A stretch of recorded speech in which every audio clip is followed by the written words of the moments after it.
why you should stop eating fried food as much. So, to begin, it's common knowledge that fried food is unhealthy for us. However, it still remains as a delicious delicacy for all. But did you know that fried food has its own risk as well?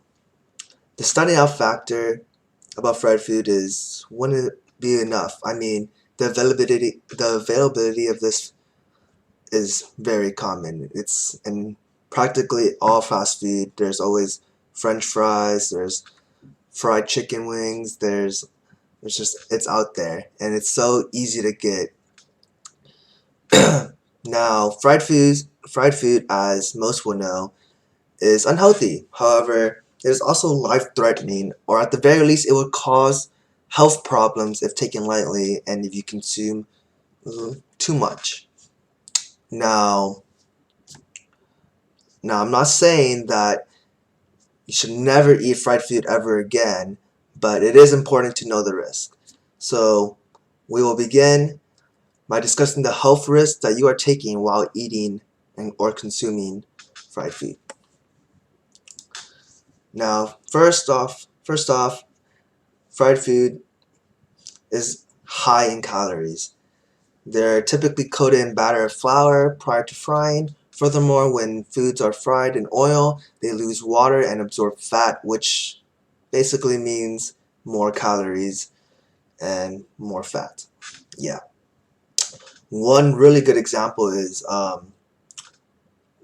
one small baked potato, about maybe 100 grams, is only 93 calories. Now, if you take that into account, well, if you use the same 100 grams of French fries, it's a little bit over triple the amount of calories you're getting, and on top of that, you're getting 17 whole grams of more fat compared to the zero. So, it's just something to take into account of. Next, we have the big stuff. We have the diseases. Now, first things first is heart disease, and eating fried foods may contribute to really high blood pressure, and you get a low amount of good HDL cholesterol and obesity, which are all risk factors for heart diseases. Another one is diabetes. There has been several studies that have found that eating fried foods put you under higher risk of developing type 2 diabetes.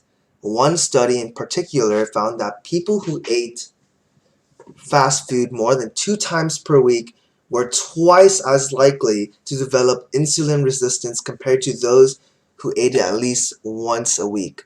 Now, for those who don't know, insulin resistance, it's basically a resistance to the hormone insulin, resulting in increased blood sugar, which definitely do not want. Lastly, as aforementioned, is obesity. Now, fried food means more calories, and that means more weight gain. Too much intake of fried food will result in the obvious, aka obesity, which again ties in with heart disease.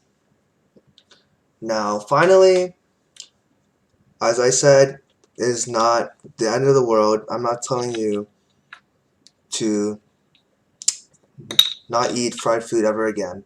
However, there are healthier alternatives. Now, the type of oil used for frying heavily influences the health risks associated with fried food. Some oils can withstand much higher temperatures than others, making them safer to use. Examples would be coconut oil, olive oil, and avocado oil.